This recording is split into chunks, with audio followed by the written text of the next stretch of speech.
Сәлем қыздар, бүгін біз сіздермен картоп пюресімен жасалатын күлшелер дайындаймыз. Ол үшін бізге суда қайнап піскен картоп пюресі керек. Жақсылап осылай езіп аламыз піскен картопты.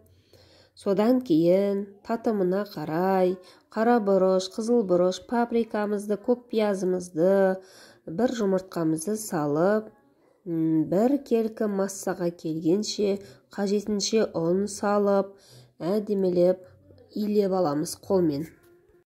Өте жылдам жасалынатын тағам, және де арнайы пюре жасамай, үйде қалып кеткен кешегіден қалған пюреден де тастамай осындай күлшелер жасап берсеңіздер, жылы күйінде өте дәмді болады екен.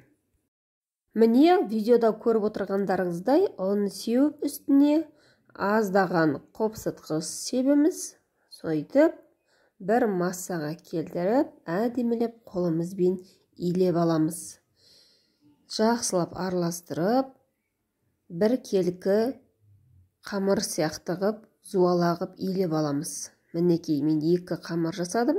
Біреуінде көк пиязы бар, біреуінде көк пиязы жоқ. Көк пиязы жоғын балдарым жейді. Мінекей, осылай кесіп, бөліктерге бөліп, әдемілеп, және де оларды тағы да домалақ етіп, зуала істеп қоямыз. Кішкене реттеп, жаюға реттеп қоямыз. Мінекей, жіп жұмсақ, сондай нәзік болады.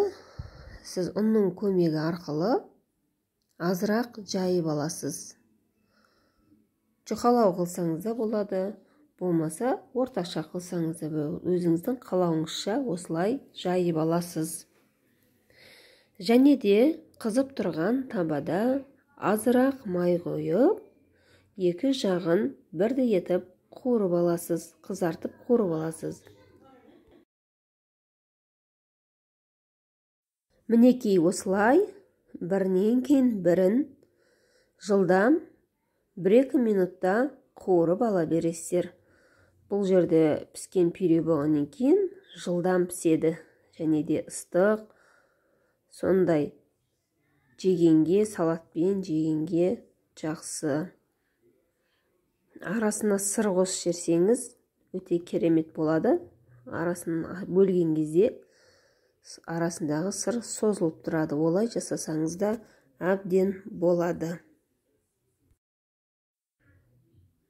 Міне, ыстық әрі жылдам пюреден жасалған күлшелеріміз лезде дайын болды. Иісі мұрынды жарып тұр. Сіздерге де кеңес беремін, жасап жеуге. Жылыдай ыстық күйінде өте дәмді болады. Сіздермен бірге болған Ақмарал Исахова.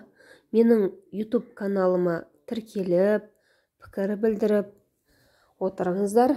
Және де түрлі рецепттер бар, танысып, көріп, өзіңізге керегін алып отырыңыз.